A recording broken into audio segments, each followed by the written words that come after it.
Okay, I'm going to do a quick update while I have some lunch.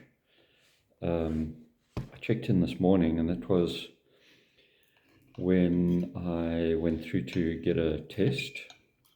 So, I had to mission back to the house, get my wallet, and then head back, which I did. I had a rapid test, a little bit uncomfortable, it's kind of stuck it in your nose quite far, and so it's a little bit sore, but no big deal. They reckoned it would take 3 to 4 hours. So I had the test just after 9. I was expecting the results back by 1 latest. Of course, nothing happened by 2 o'clock. So I phoned through to the laboratories. They located my thing. My results, they said, well, they'll send it through by email, which they did. And it came back negative.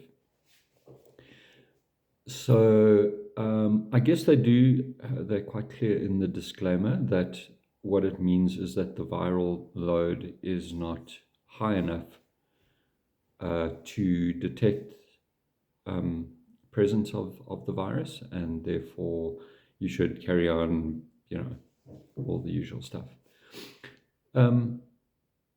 Oddly enough, I actually almost feel a little bit worse today than I did yesterday, and certainly later in the day as compared to earlier. After I'd got up and had some coffee, I was pretty well feeling there.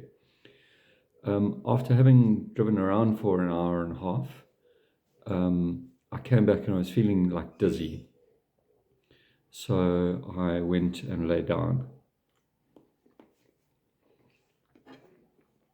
And I just lay in bed for the morning.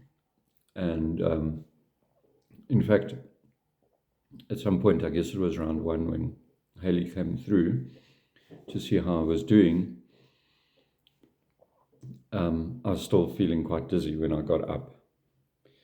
And since then, I'm quite achy in my back, sort of mid back. It's not quite kidney area, but it's sort of there.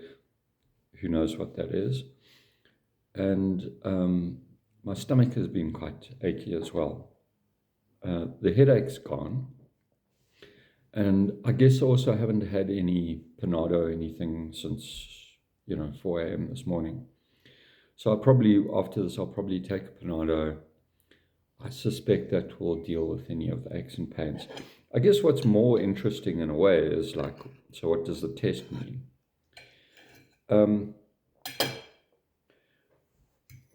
When I mentioned to my friend Garth that I was going to take the rapid antigen, he said, well, it's not accurate.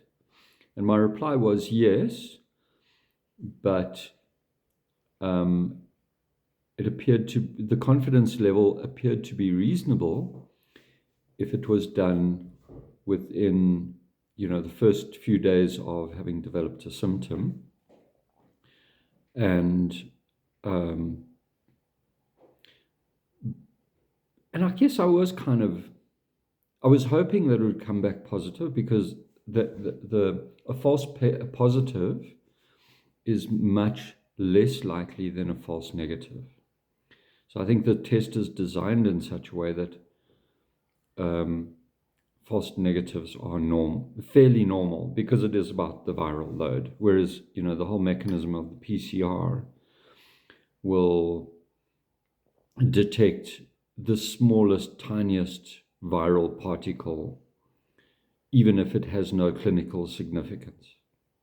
So, on the assumption that if you do have a fragment of the virus RNA somewhere in your body, you have had COVID at least. And of course, there's a whole debate around that. Balance of it, I think the rapid antigen is more realistic. So it's not definitive, but I guess what I believe is that it's definitive. It's a fit for purpose test. So, which obviously as an engineer appeals to me. It's saying the viral load is not sufficient for us to detect through this test. And therefore, if it has any value as a test, it means that you're not infectious, because your viral load is going to be so low that, practically speaking, you're not going to be, distributing viruses around you too. And that's the real point of it. On a personal level, obviously what would you call it?